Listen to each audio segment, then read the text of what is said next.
Potom we're going to have jointly, I think, Pippa Coombe from the Waitemata Local Board and Richard Hills from the Kaipataki. Yeah. Oh, that's there, not there, I was reading. Just have to plug in, excuse me.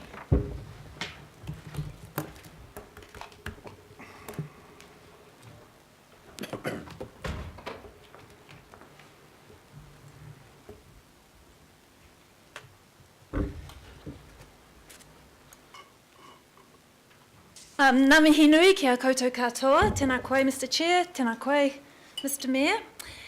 Thank you councillors for the opportunity to come along to speak in support of the PPP proposal in front of you today. I'm Pippa Coombe, the Deputy Chair of the Waitemata Local Board.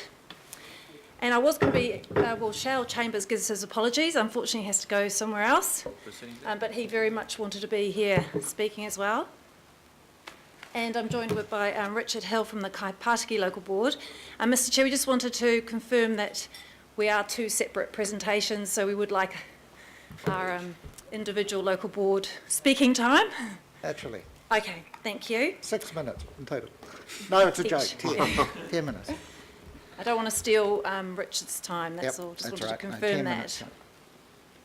minutes. We have been unflagging supporters of SkyPath since day one of the Super Cities. 6 out of 7 members were elected to advance SkyPath on that platform. Our consistent support is found in our local board plan, the 2 plans that we've done, and in our advocacy position every single year of the local board agreement. Now those documents were of course extensively consulted on with our communities through a formal consultation process. I would like to just acknowledge all of those who've tirelessly worked on this project over many, many years. I mean, we're sitting on their shoulders and all the hard work that they've put in. Support from the Waitemata community is extremely strong. You will have seen that map of submitters that Bike Auckland circulated. Someone's done all of that analysis in their own time. And that really shows very clearly the support across Auckland. So from my area, for example, in Herne Bay, 63 submitters from Herne Bay, there was no opposition. In Freeman's Bay, 133 submitted in support.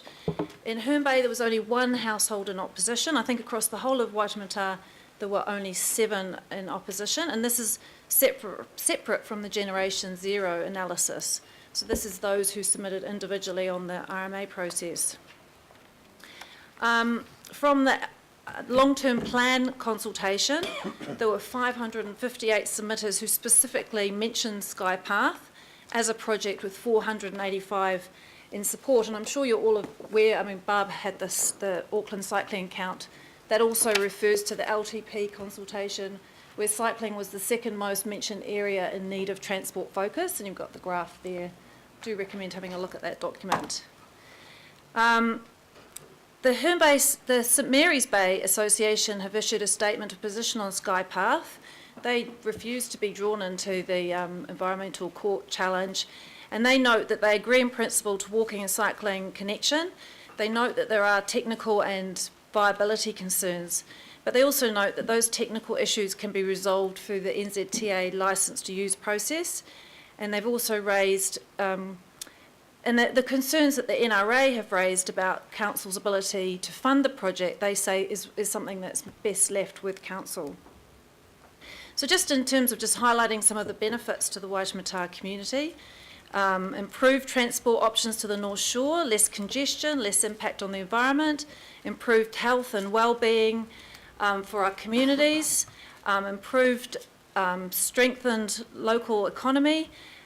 It will make the bridge on both sides more livable, not the bridge, sorry, the communities on both sides of the bridge more livable, and it's also an opportunity on our side to recognise the mana whenua connections at Te Oka, Point Erin. And I do recommend to councillors also, the government, NZTA, have recently issued this document, the benefits of cycling in New Zealand community, it's benefits of investing in cycling in New Zealand communities, and all of those benefits are listed in detail there, and that's a really thorough analysis. These benefits return not just to Waitemata but to the wider Auckland region as Skypath plugs into a wider and growing network of cycleways, and I thought that the map that Barb presented is really useful for showing that. Just also highlight that like ATEED, we're really excited about the tourism potential, and I just guarantee that when Skypath is open, there will not be a tourist who comes to Auckland who does not experience Skypath and probably the whole harbour circuit. It's going to be one of the to-do attractions in New Zealand. Concerns have been raised about parking, but I think parking issues have been overplayed and are based on assumptions that Skypath experience starts and ends at the foot of the bridge.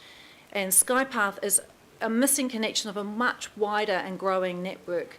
The starting point on the city side is likely to be at any number of locations. It could be in the Ōrākei local board area along Tamaki Drive. It could be in the downtown car park for those who really want to drive to experience a walking and cycling connection. We've supported AT's view that it's not necessary to do the parking surveys on the southern side until we actually know what the extent of the issue is. And we've now got a suite of tools to manage parking. So I really don't think we need to worry about that. We'll find out if there is this hypothetical problem, we can deal with it when Skypath is open. In the same way, I think the query about the patronage is really based on a lot of false assumptions and misconceptions about how Skypath is going to be used. And I think that's also been addressed by previous speakers about how it connects into an entire network. As we grow the network, it's not about an experience of going to the foot of the harbour bridge to experience Skypath. You can just start at any point on that network. And of course, the patronage is based on trip numbers. Those trips could be tourists who just start at the West Haven Promenade, walk over and come back again, not even going to touch Northcote Point. And it's going to be joggers and commuters, a whole range of people. So I just think it has also been mentioned, Skypath has been put under enormous scrutiny that is unprecedented for any other strategic transport project, except perhaps the CRL. I'd love to see councillors put other transport projects to the same level of scrutiny as Skypath. This project represents incredible value for money and is better value than most transport projects because of the wide benefits that I've outlined. We, as a local board, like many of the people around the table, would prefer that Skypath is funded in the same way as all other transport projects are funded from rates and taxes. But the PPP that you've got in front of you provides an excellent opportunity for a way forward that councils should support the hybrid PPP. So as the report outlines that you've got in front of you, the benefits of the PPP proposal are that Skypath can be delivered sooner. Let's just get on with this project. That would otherwise be possible and without council carrying the entire financing cost. The private sector is incentivised to design, manage, finance, operate and maintain Skypath on an innovative and effective whole-of-life basis, and the appropriate delivery and operating costs are transferred to the private sector. So even if council becomes liable for the costs of a demand shortfall, which I just think is incredibly unlikely when we see how this is just going to unlock the network, it is still a relatively low-cost project for the benefits that we're getting. And you've got PwC who've done a really thorough review of the proposal as well, and they say that the commercial terms are comprehensive and appropriate. I think we've got the advice of experts. So just a couple of thoughts in closing. If the Prime Minister and 3 government ministers are showing up for the opening of a 1 kilometre Quay Street cycleway, not to mention, of course, Mr Mayor and many of the councillors here and the chairman of the AT board and a whole bevy of people, imagine the jostle of politicians when Skypath opens next year. But of course, this is not about a feel-good photo opportunity for politicians. Of course not. This project is about all Aucklanders who really just want us to get on with it, and the means to do that are in your hands today. The award-winning Te Ara Awhiti Light Path has really opened Aucklanders' eyes to how inspiring, innovative and transformational a walking and cycling project can be. Skypath is absolutely going to blow us away and bring us priceless international attention. Okay. So I'd like to thank you for your support. Kia ora. Good work, Papa. Cool. Kia ora, councillors. Thank you, Mr. Chair. Thank you, the people in the gallery.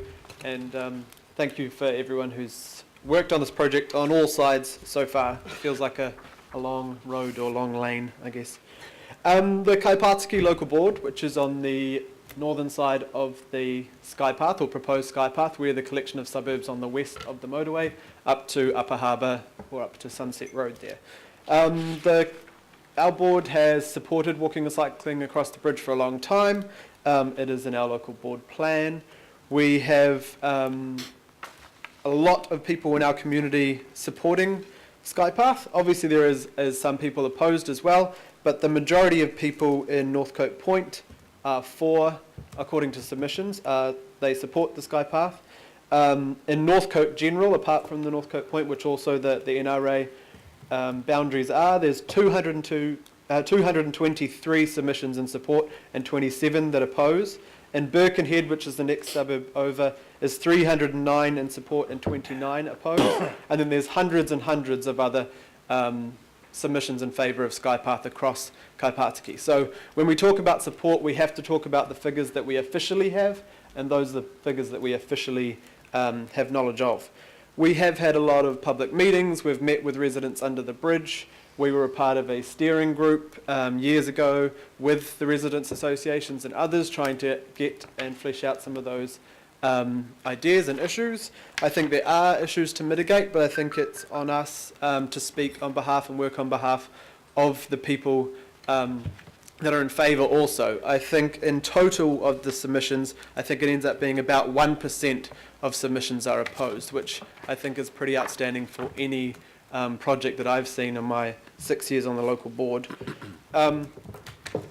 The tolls do look to cover the cost of the project, but I think it's important to think about, there seems to be two sides, that there's not going to be enough patronage to cover the costs, and there's going to be too many patrons to handle the bridge and difference.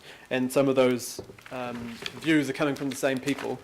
But if we look at other things like Pippa has said, when I first got on the board, there was the 10-year project of the Glenfield Road widening that was just finishing when I came on the board. That was $40 million to widen one road in our local board area. There was no major opposition. There wasn't any kind of process that we're going through now. The current Old Albany Highway is being widened right now for $58 million, and that's another one road, one passage near our local board area, which doesn't receive the same scrutiny and does not actually raise any revenue at all. So this is a tolled thing. Obviously, we and a lot of people in my community would prefer to walk over and cycle over for free, but they know that if this is their best chance of getting over the bridge on a bike or walking, then we should go ahead with that. I guess also the PWC, the letter of support in here, I mean, they've worked on the Transmission Gully Project, PPP, and the new men's correctional facility at Wiri, and they are happy and see all the figures are, they support the PPP and all the figures that are shown in this document. Also, I guess coming back to someone's comment earlier that the figures aren't in here. Well, I think they've been redacted because the council has asked for this to be in public, which is good, but also those commercial things are going to not be available today because they're commercial, like any project. So I just think it's really important that we do mitigate some of the issues. I believe that there are going to be a lot of people that commute to it. I do believe, like Councillor Cooper was talking about, the Brooklyn Bridge. I've been there. It's actually much skinnier. There's pinch points, there's 1 metre parts in spaces, and they've got a city of 9.6 million people on the back step of the Brooklyn Bridge. And I've been there while bikes are screaming past you and people are walking and there's no barriers between, everyone's polite, and they've got a lot more people. And also, I think the discussion around, oh my gosh, we've only got 2 exits because it's an encased thing. Well, on the Brooklyn Bridge and the Golden Gate Bridge and other bridges, there are only 2 exits unless you can somehow fly. So I think that's also considering that is that, we need to think about this as something that, there will be risks with any project, but I think it's, to make sure the NZTA, Auckland Transport, Auckland Council, and all the stuff that's going on with this project and all the scrutiny on it, that we make it as safe as possible. But I think for a long time our community, well over 50 years, people have been asking to walk and cycle over the bridge. Anne Hartley, who was on our local board, was the local member of Parliament at the time, took the bike and hike petition down to Parliament in 2004 with over 6,000 signatures from the local community at that time to walk and cycle over the bridge. So it's not a new thing. I think it will connect with the Northcote Safe Cycle Route, which the board is majority in support of, which connects right through schools, communities, town centres, and on the way to Takapuna. There's a sea path coming on board. We are putting a lot of time and money into cycling initiatives in our local board. Last term we had a Kaipātiki Connections program, so a greenways plan that covers the whole of the board, and we've had majority support on that for the local board. I think what's shown in the last 5 or 6 years under the leadership of this council, and also all sides of government being on board with cycling now, is that people are really coming out. If you build it, they'll come, and I think it's really important that we look to this, and we look to you today as the leaders of our city to make sure that you respond to the overwhelming support of this project. So thank you very, very much. Thank you, Richard. Well spoken. Thank you, Pippa. Questions? Councillor Darby. Maybe just one quick one. Richard, you're the transport portfolio holder for the Kaipātiki local board. You're also pretty well connected to the young people of your board, and I understand you've now got a youth board recently established, and it's got quite a good reach. So what are young people particularly? You've given us the overall numbers, but the generations that are going to come through and use this project for a long period, what are the young people saying? At our local board, it's one of so there's 20 members from 12 to 22. We also have connections. They have connections with a lot of other young people in our area. We have a Kaipātiki Explorers group, or an environmental group, and they're all in favour of the Sky Path. I've asked them about it. They see it as a no-brainer. They kind of can't believe that it isn't already there. I also am a youth worker in my part-time job, and I work in schools right across Auckland, and they think, I've asked a lot of them, and they think it's an important thing to have walking and cycling, and it just seems like an obvious thing. We also have children's panels in our intermediates, and they're all about, how can we get safer cycling, walking, and connections through Kaipātiki. So I don't think there's much opposition. Obviously, I cannot speak for every young person, but our local board and their connections, they say that this is an important project.